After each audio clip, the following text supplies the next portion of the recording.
Imaginez que vous ouvriez un vieux livre poussiéreux et que vous trouviez des pages remplies de visions cauchemardesques, des créatures terrifiantes, des événements apocalyptiques et des prophéties énigmatiques. Bienvenue au chapitre 9 de l'Apocalypse, où la frontière entre peur et fascination s'estompe. Vous êtes-vous déjà demandé pourquoi ce chapitre est considéré comme le plus effrayant de la Bible? Eh bien, ces versets contiennent des vérités profondes sur l'existence humaine et le jugement divin qui résonnent tout aussi fortement dans nos vies d'aujourd'hui. Mais ne laissez pas la peur vous consumer. À la fin de cette vidéo, vous verrez comment ces récits anciens peuvent offrir espoir et compréhension à notre monde moderne. Alors rejoignez-nous dans ce voyage, et ce faisant, n'oubliez pas de vous abonner. Nous serions ravis d'entendre vos réflexions dans les commentaires sur d'où vous venez et sur les miracles que Jésus a accomplis dans votre vie. Que Jésus vous bénisse et remplisse votre cœur de paix pendant que nous explorons ensemble la vision de Jean et le contexte de l'Apocalypse. Alors que nous plongeons dans le monde énigmatique du livre de l'Apocalypse, écrit par l'apôtre Jean, nous nous retrouvons au milieu d'une tapisserie d'images vives et d'un symbolisme profond, tissés ensemble dans des circonstances extraordinaires. Considérons d'abord le milieu dans lequel ce texte est né. Jean, l'un des plus proches disciples de Jésus, fut exilé sur l'île de Patmos. Durant cette période, vers la fin du 1er siècle, les premiers chrétiens subissaient d'immenses persécutions sous l'empereur romain Domitien. C'était une époque où le christianisme était encore naissant et souvent mal compris ou carrément combattu par l'Empire romain, qui considérait le culte monothéiste de Jésus comme une menace pour son panthéon de Dieu et le statut divin de l'empereur lui-même. Le règne de l'empereur Domitien était connu pour la répression des dissidents et la répression brutale de ceux qui refusaient de saluer sa divinité. Dans ce climat de peur et de siège, les chrétiens se sont accrochés à leur foi, en quête d'espoir et de réconfort. C'est dans ce contexte d'épreuves et de tribulations que le livre de l'Apocalypse apparaît à la fois comme un avertissement et un réconfort, offrant un aperçu de la justice divine et du triomphe ultime du bien sur le mal. La révélation est unique dans son processus de transmission. C'est un message divin qui descend de Dieu vers Jésus, qu'il envoie ensuite à Jean par l'intermédiaire d'un ange. Cette hiérarchie de transmission souligne l'importance céleste de son contenu. John est dépeint non seulement comme un destinataire passif, mais aussi comme un récipient choisi dont les yeux sont ouverts sur des visions apocalyptiques destinées à transmettre des vérités pour le présent et une promesse pour l'avenir. Ce processus souligne que les révélations ne sont pas d'origine humaine, mais imprégnées de décrets divins. Le thème principal de l'Apocalypse est le retour triomphal du Christ sur terre, un thème qui résonne tout au long du Nouveau Testament et qui a été prophétisé 318 fois dans la Bible. Cette prophétie persistante signale son importance cruciale pour l'eschatologie chrétienne. Les premiers chrétiens ont trouvé du réconfort dans ce retour promis, une lueur d'espoir au milieu de la persécution, leur assurant que leur souffrance n'était ni oubliée ni vaine. Le royaume de l'Apocalypse est riche de symboles et d'images qui nécessitent une introspection et une interprétation. Ces symboles servent à transmettre des réalités et des vérités spirituelles plus profondes. Le dragon, l'un des symboles les plus marquants de l'Apocalypse, est identifié à Satan. Cet ancien serpent représente l'incarnation du mal et de la tromperie, un rappel de la lutte éternelle entre le bien et le mal. À travers ce symbole, l'Apocalypse dépeint la bataille cosmique en cours, rassurant les croyants sur la défaite ultime de Satan. Une autre image puissante est le grand trône blanc, qui représente le siège du jugement de Dieu. Cette imagerie amène les croyants à réfléchir sur la justice divine et le sort qui attend les justes et les méchants. L'idée du jugement sert à la fois d'avertissement et de motivation aux fidèles, les exhortant à persévérer dans leur fidélité et leur droiture au milieu des conflits du monde.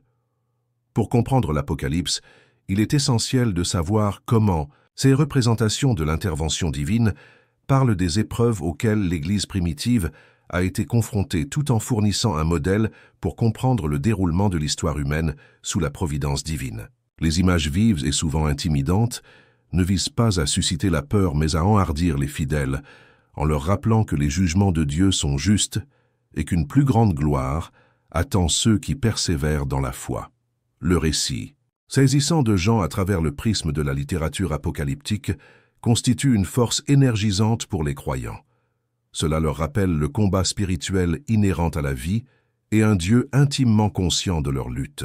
Même si les symboles sont souvent dramatiques et intenses, ces représentations sont conçues pour résonner avec les difficultés et les espoirs du public, en utilisant des images austères pour communiquer l'urgence et l'importance. Alors, que ces révélations à la fois intimidantes et pleines d'espoir sont dévoilées, il est rappelé aux croyants d'aujourd'hui que leur voyage, bien que difficile, ne se fait pas dans l'isolement. Les épreuves auxquelles ils sont confrontés font écho aux luttes des premiers chrétiens, renforçant le fait que leur persévérance est également vue et chérie dans le récit divin. Le message persistant de l'Apocalypse encourage la fidélité dans l'adversité, affirmant que l'intervention divine n'est pas lointaine, mais profondément intégrée à l'expérience humaine, promettant une rédemption et une restauration éventuelle pour tous ceux qui restent fermes dans leur foi. Alors que nous approfondissons le symbolisme profond des 7 trompettes dans le livre de l'Apocalypse, il est crucial d'aborder ces événements qui se déroulent avec une compréhension qui allie émerveillement et solennité. Les 4 premières trompettes se déroulent comme une séquence dramatique d'alignement cosmique et de bouleversement terrestre, s'inspirant profondément des traditions de malheur et de délivrance entrelacées tout au long de l'histoire biblique. Chaque trompette porte un écho résonnant d'anciennes plaies, marquant un chemin à travers la catastrophe vers la rédemption, souligné par les conséquences désastreuses du détournement de la direction divine. Lorsque la première trompette retentit, nous sommes confrontés à une image à la fois impressionnante et terrifiante, de la grêle et du feu mêlés au sang jeté sur la terre. Cela rappelle le fléau obsédant de la grêle en Égypte du livre de l'Exode, un puissant rappel de la puissance et du jugement divin. Il reflète la façon dont la nature elle-même devient un instrument de décret céleste, façonnant un récit austère de bouleversement écologique. Un tiers de la terre est brûlée, la verdure consumée par les flammes, un geste saisissant qui en dit long sur l'équilibre délicat de la création et la facilité avec laquelle il peut être détruit lorsque l'humanité transgresse ses frontières. La deuxième trompette sonne, et un objet massif ressemblant à un incendie s'écrase dans la mer. Il s'agit d'une métaphore surprenante qui rappelle d'anciennes légendes effrayantes sur le jugement divin comme Jonas et les mers agitées. Elle entraîne un désastre, bouleversant un tiers des océans.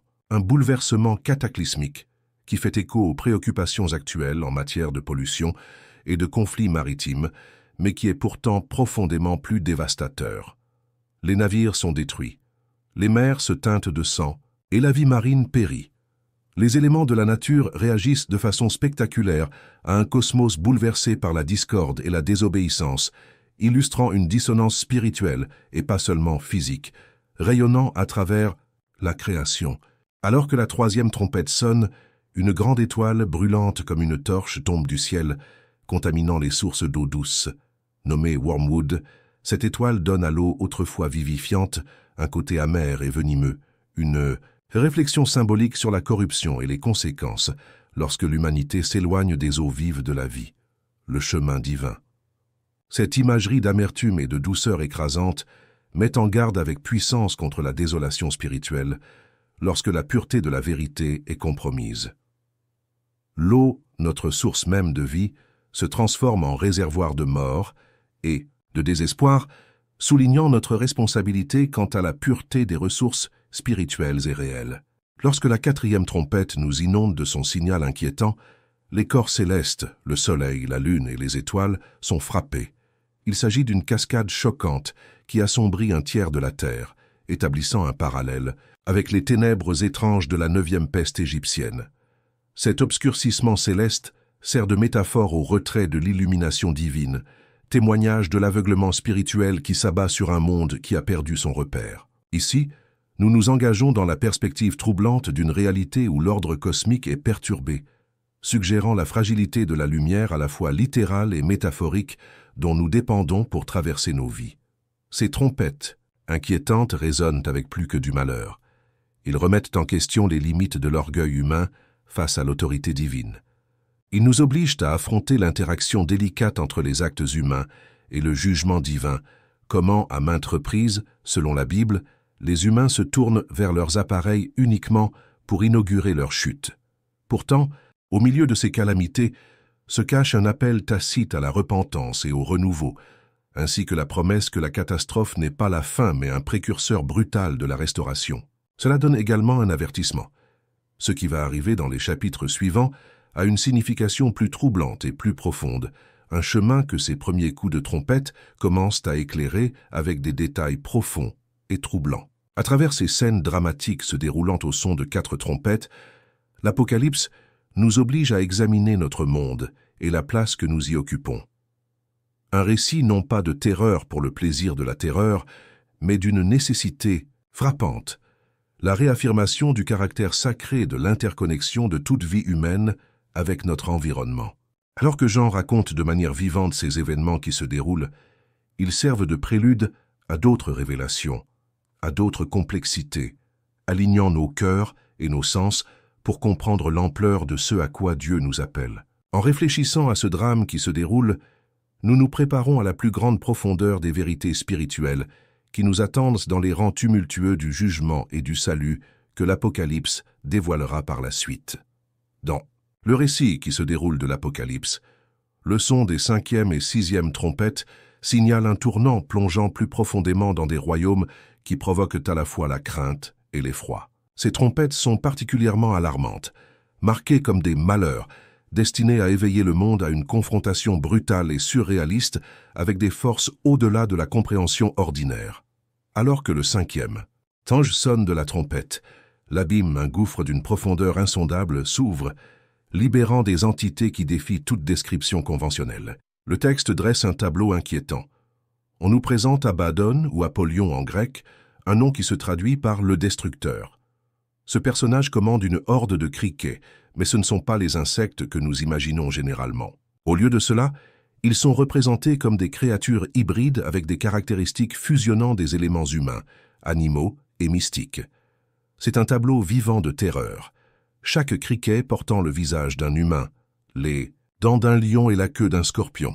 Ces images saisissantes constituent une métaphore puissante du chaos et de la douleur qu'elles provoquent sur l'humanité. Pendant ces 5 mois, période spécifiquement soulignée, ils ont le pouvoir de tourmenter, mais pas de tuer. Cette durée limitée peut sembler étrange, soulevant des questions sur l'intention divine et l'endurance de la création face à de telles épreuves. C'est ici que les sceaux spirituels présentent un contraste significatif. Ceux qui portent le sceau divin sont épargnés de ce tourment. La protection des fidèles souligne la distinction faite par Dieu entre ses disciples et ceux alliés aux forces du mal. Pendant ce temps, ceux qui ne portent pas le sceau subissent d'atroces souffrances, dressant un tableau déchirant de guerre spirituelle manifeste dans le domaine physique. Au-delà de la 5e trompette, la 6e trompette annonce un autre degré de dévastation. Une voix émane de l'autel doré, un lieu saint désormais mêlé à l'orchestration d'événements apocalyptiques. Cette voix commande la libération de 4 anges liés à l'Euphrate, un fleuve symbolisant historiquement une barrière pour Israël, une ligne qui, si elle était franchie, signifiait de redoutables adversaires. La perte de ces anges signifie le déchaînement de jugements longtemps retenus. Ils commandent une cavalerie de 200 millions, décrite avec des détails effrayants. Ces cavaliers, décrits avec des têtes de lions crachant du feu, de la fumée et du soufre, sont empêtrés dans une imagerie trop spectaculaire pour être autre chose que surnaturelle. Que signifient ces images pour nous aujourd'hui? Certains interprètent ces visions comme des représentations d'une guerre avancée, un combat mécanisé atteignant des sommets destructeurs dépassant l'imagination humaine. D'autres perçoivent cela comme un phénomène spirituel intense, une manifestation des forces du mal sous une forme tangible.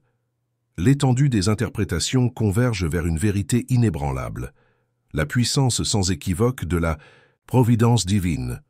Ces passages mettent les croyants au défi de reconnaître l'impermanence du monde physique et la suprématie des réalités spirituelles. La marque de la bête, en contraste avec le sceau divin, devient plus qu'un simple signe physique. Il incarne l'allégeance aux forces opposées.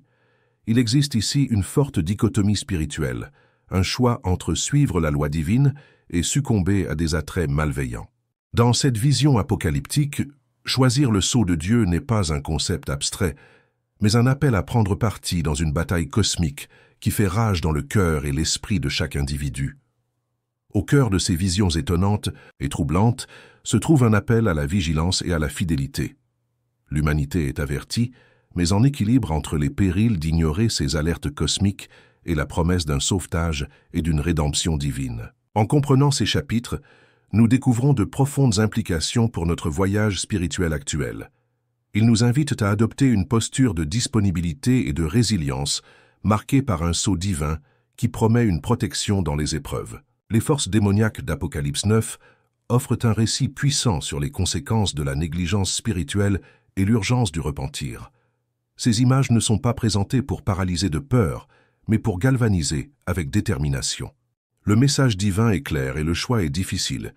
S'aligner sur les forces des ténèbres ou embrasser la lumière de la rédemption.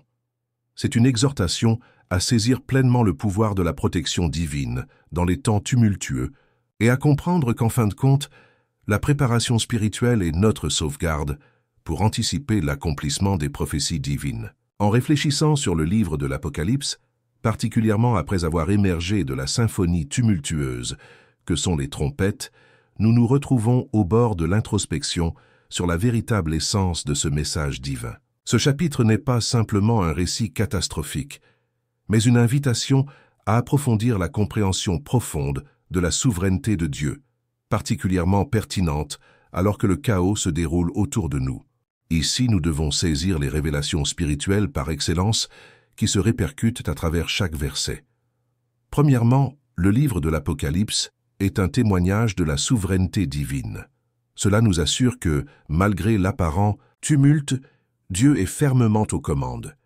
Il ne s'agit pas d'une autorité lointaine ou indifférente, mais d'une autorité étroitement liée à la création.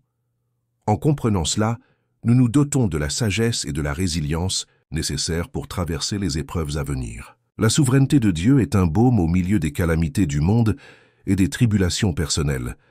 Il offre la paix, l'assurance que tout fonctionne selon le dessein divin et la victoire ultime du bien sur le mal. La bataille spirituelle, menée dans l'Apocalypse, n'est pas un récit ancien, mais une lutte continue, qui reflète la réalité du combat spirituel présent dans la vie de chaque croyant aujourd'hui. Cette bataille est une invitation à la foi personnelle, un appel à faire preuve de vigilance spirituelle et à se préparer aux défis présents et à ceux annoncés. Nous sommes appelés non seulement à observer cette bataille, mais aussi à y participer activement par la prière, la justice et l'adhésion aux principes divins. Cette position vigilante est un engagement proactif avec notre foi, une danse dynamique avec le divin qui renforce notre armure spirituelle. La révélation nous invite également à contempler le cadre eschatologique plus large, un canevas dans lequel les entités modernes pourraient jouer un rôle.